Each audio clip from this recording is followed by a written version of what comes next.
Have you ever carefully studied the book of Proverbs?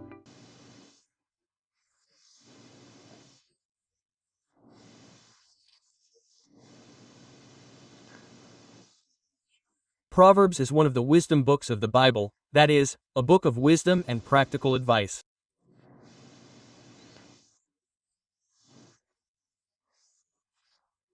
Most of the Proverbs contained in this book were written by Solomon and contain very, very important tips for a better life.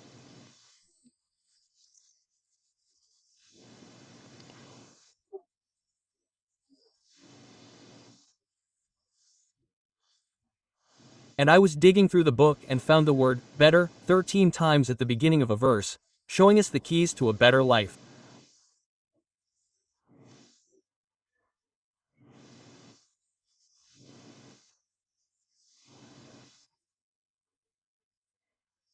And so I want to invite you to take a stroll, albeit briefly, through the book of Proverbs, finding answers for a better life.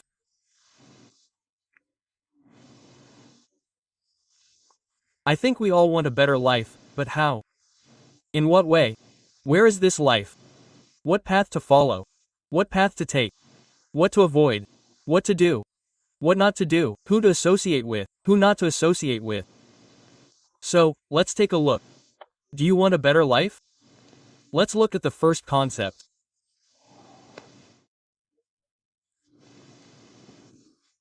Chapter 8, verse 19. My fruit is better than gold, than refined gold, and my income than choice silver.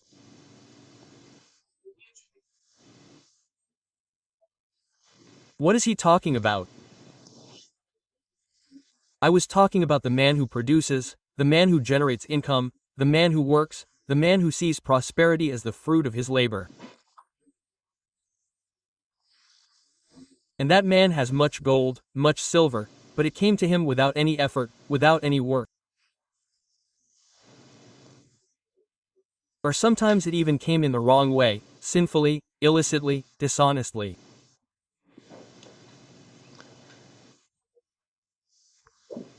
It's better to have little income, but you can say, this is the fruit of the sweat of my brow, of my honest work and of God's blessing upon my life. How many people amass fortunes, much gold, much choice silver, but have no peace?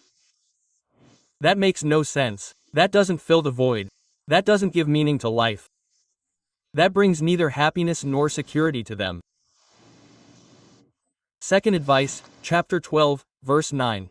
Look with me, how interesting.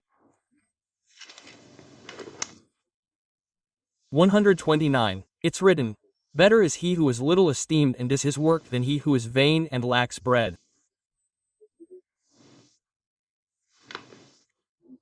Here he's giving such interesting advice.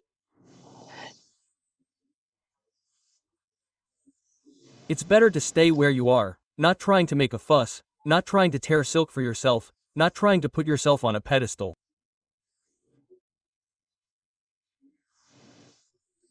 There are so many people who promote themselves so much, presenting themselves as if they were the richest, most beautiful, most cultured, the most this, the most that.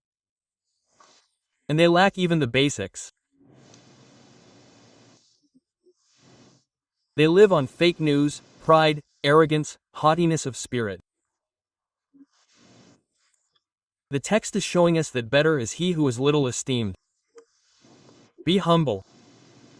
Humble. Don't seek the top spots. Don't seek the spotlight. Don't let your lips be the ones to honor you. That's not right. That's not pretty. Vanity, arrogance, is reprehensible. Now, humility is the gateway to honor. That's why Jesus begins the Beatitudes with this. Blessed are the poor in spirit, for theirs is the kingdom of God. So, beware of vanity, beware of pride, beware of arrogance, beware of advertising what you are not and do not have. Be humble. Humility is the gateway to honor for all people. Third Counsel, chapter 15, verse 16. Look, check it out with me. 15:16 says, Better is little with the fear of the Lord than great treasure and trouble with it. Beware, little with the fear of the Lord. The happiest people are not those who have the most. Quote. The history of Brazil is a story marred by corruption, ill-gotten wealth, and people who enrich themselves illicitly, immorally, and illegally, stealing inheritances, stealing, taking what belongs to others, and taking advantage of what belongs to others.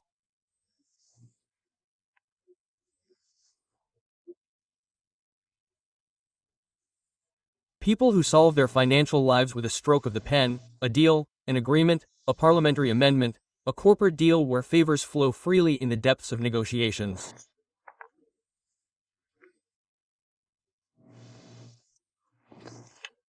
But look at what he's going to say here. 15. Better is a little with the fear of the Lord. You'll go to sleep, put your head on the pillow, and you'll have peace to sleep. What good is it if someone has so much money in the bank, so much money in countries, in tax havens, so much money in gold bars, so much money in real estate, so much money in farms, so much money here, so much money there, and has no peace to sleep and can't walk with their head held high? It's better to have a little with the fear of the Lord. Let's go to the fourth principle, Proverbs chapter 15 verse 17. It says, "Better is a dinner of herbs where love is than a fattened ox with hatred therewith." Here we're talking about relationships. What's better? A family without meat, without banquets, without abundance, with a cheaper, simpler plate of vegetables, but with love.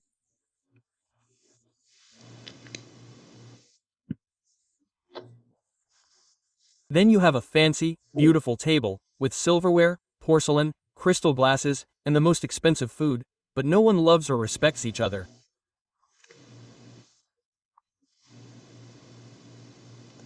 Behind the scenes, what's being plotted is the destruction of others. And Solomon, right, and Solomon was a rich man, his table was plentiful. And he's sharing the following with us.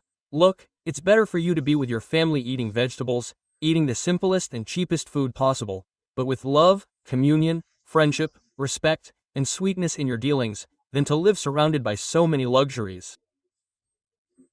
But with hatred, resentment, a spirit of revenge, one pulling this way, another pulling that way, one wanting to destroy the other, another wanting to undermine the other. No, no, no. It's better for you to be a poor but honorable person. Have a poor table, but watered with love. Because you can have the most expensive banquets, but without love, it tastes bitter. That doesn't bring happiness. Let's go to the fifth principle, chapter 16, verse 8. Look what he's going to tell us. The best, huh? Better a little with justice than great income with justice. If you notice, you're getting into this issue of ill-gotten goods.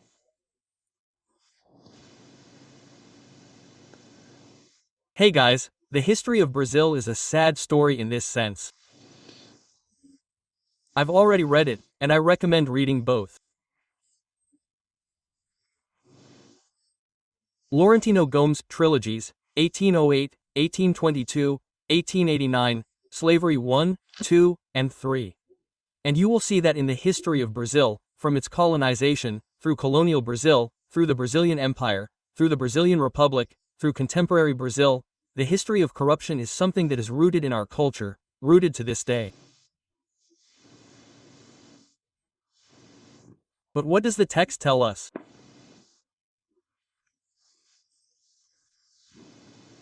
"168. Better is a little, with justice, sleeping with a clear conscience, not cheating others, not using shady, illicit, illegal, and moral means to enrich oneself."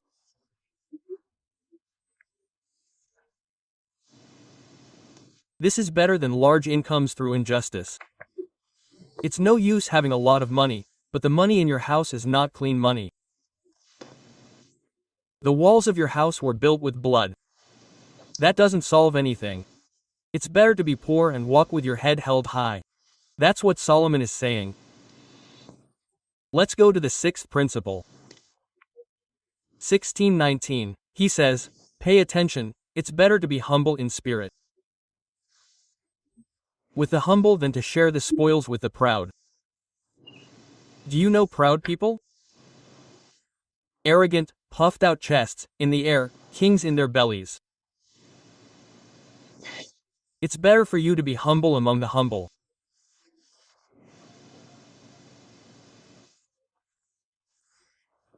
There are people who like posing, who like performance, who like stardom, who like recognition, who like to be featured on social media or in the gossip columns. Solomon says, do you want to be happy? Do you want the best?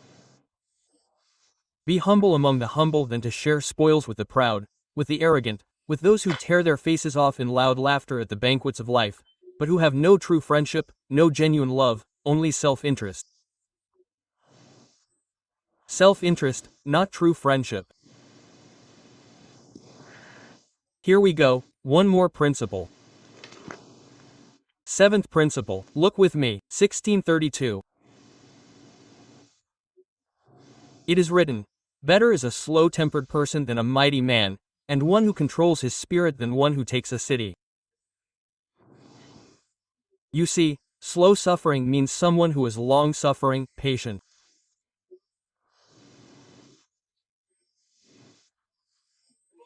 It's that person who has patience, who isn't explosive, who isn't short-tempered, who isn't emotionally rash, who isn't a troublemaker or a troublemaker.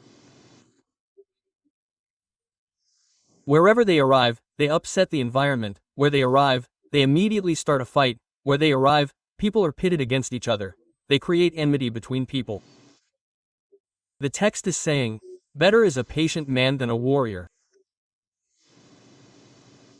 A war hero strikes, arrests, kills, wounds, conquers, dominates, but he doesn't dominate himself. He doesn't control himself, he doesn't have self-control.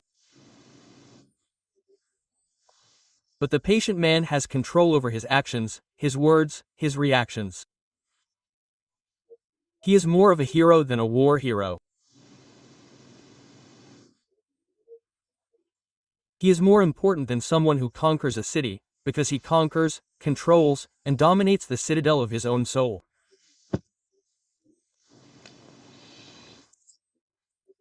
Let's go to the eighth principle, 171. It's written like this. Better is a dry morsel and quietness than a house full of meat and strife. We've already seen this principle. Note that Solomon, and just read 1 Kings 1-10, and you'll see how lavish his palace was.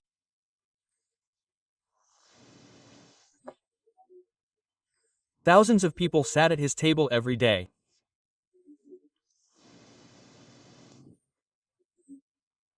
The provinces of his kingdom, each province, had to sustain the royal table for a month. And so, in rotation, all the provinces worked to sustain the king's luxury and opulence. And Solomon certainly saw over all these years that luxury, abundance, and refinement are not enough.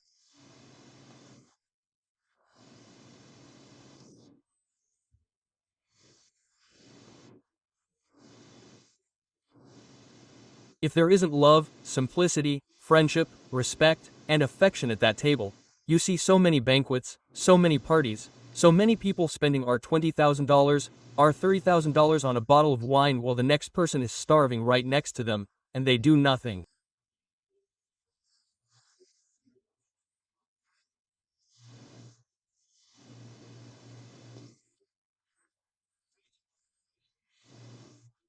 How many speeches by populist politicians who claim to love the people yet live in utter luxury, squandering their wealth, paid for by the hard-earned tax of the worker?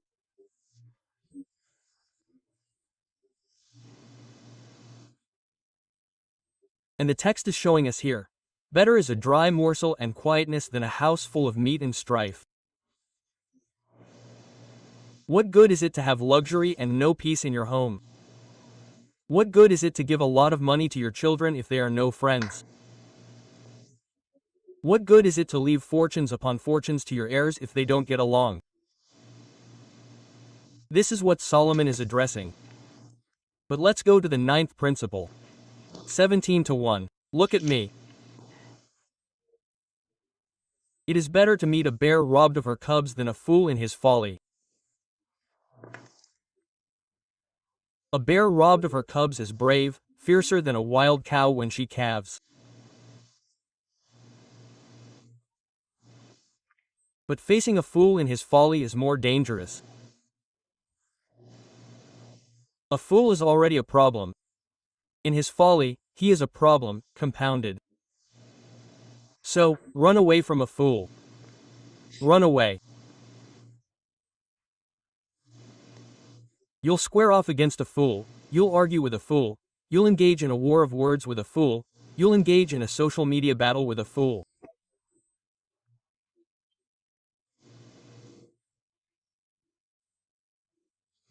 You'll enter a battle that will only bring tragedy and harm to you, your family, your friends, and society.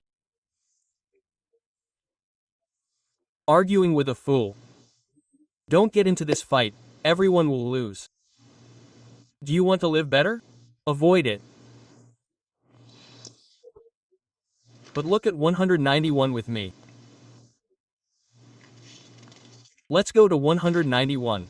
What is written? Better is the poor who walks in his integrity than one who is perverse in his lips and a fool. I draw your attention to Solomon's emphasis on the issue of wealth and poverty when he says the following: wealth is a blessing.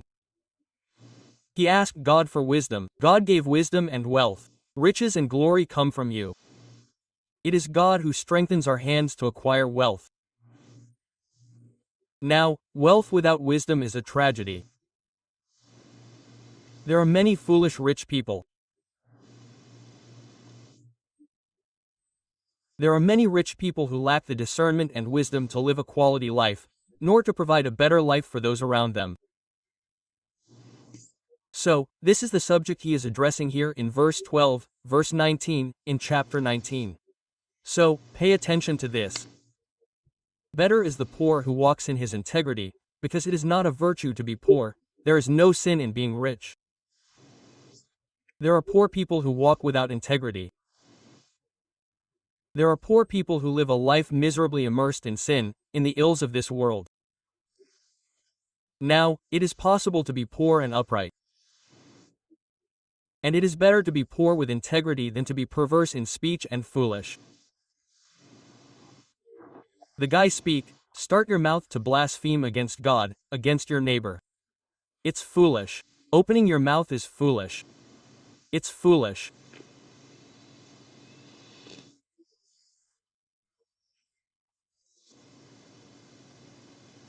Abraham Lincoln said it's better to keep quiet and leave people in doubt about your foolishness, than to speak and remove the doubt.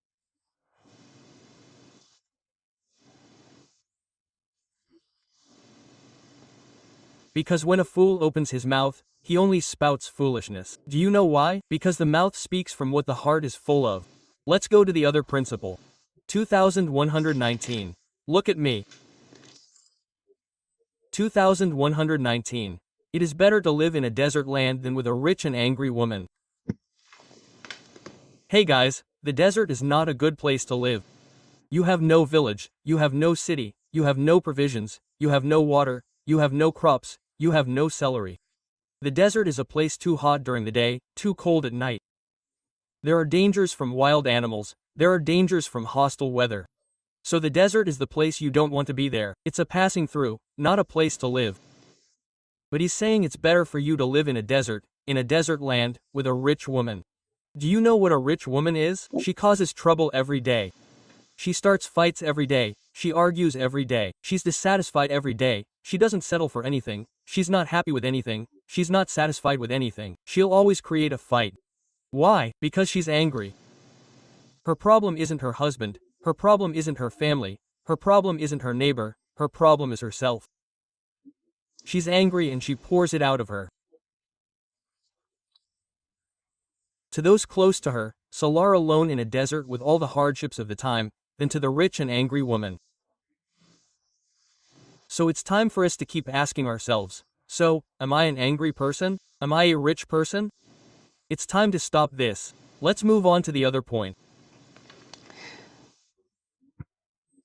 It's the 12th, in fact, it's the 10th.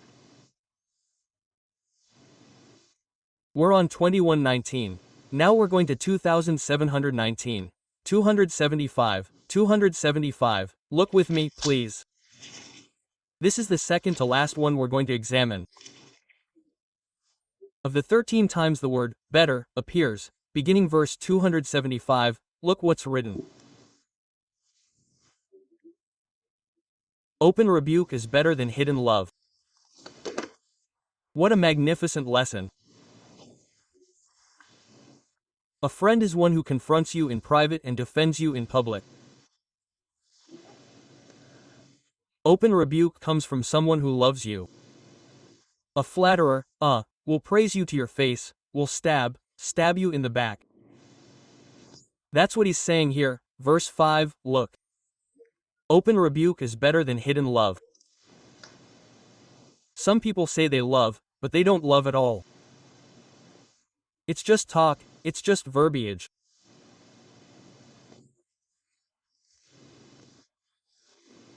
Now, when you love, you confront, because confrontation is an act of responsible love, admonition, exhortation, so that the person corrects their course, so that the person gets on the right path, so that the person doesn't take the slippery paths of life.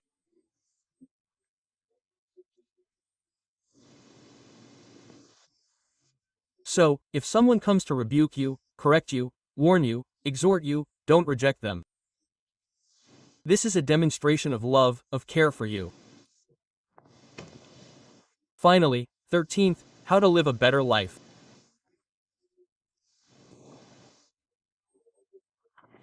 Chapter 28, verse 6, it says, Better is a poor man who walks in his integrity than one who is perverse in his ways, though he be rich.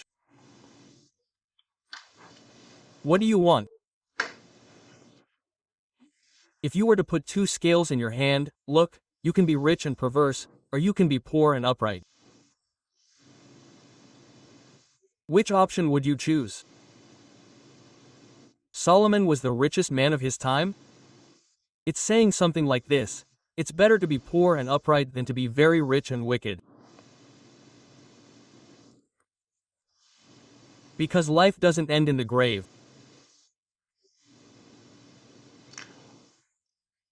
In Luke chapter 16, it talks about a very rich man who lived lavishly at his banquets, wearing expensive clothes and eating expensive food. And at his door was a beggar named Lazarus, wanting to eat the carob pods or the crumbs that fell from the table. He was covered in sores, and the leper dogs would lick his sores. The Bible says that Lazarus died and was carried by the angels to Abraham's bosom, and that the rich man also died and was buried. And in hell, being in torment, he cried out for a drop of water, and even that was denied him. So, pay attention here. Pay attention here. Frank rebuke is better, isn't it? 286. Pay attention here. Better is a poor man who walks in his integrity than one who is wicked in his ways. Even if he is rich, wealth brings neither security nor happiness. The arrow of death reaches the highest apartment, the safest mansion, the most armored car.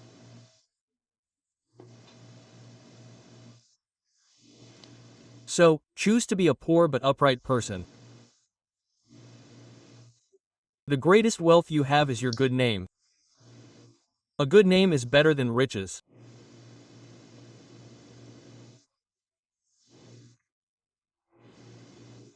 May you observe these principles, this advice, these tips, these guidelines for a better life.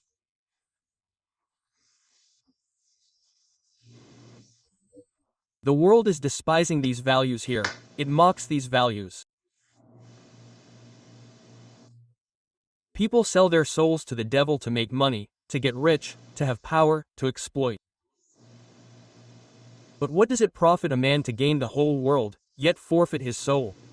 A man's life does not consist in the abundance of his possessions. And I hope these brief reflections have helped you make the right choices and seek the path to a better life. God bless your life. Oh ho!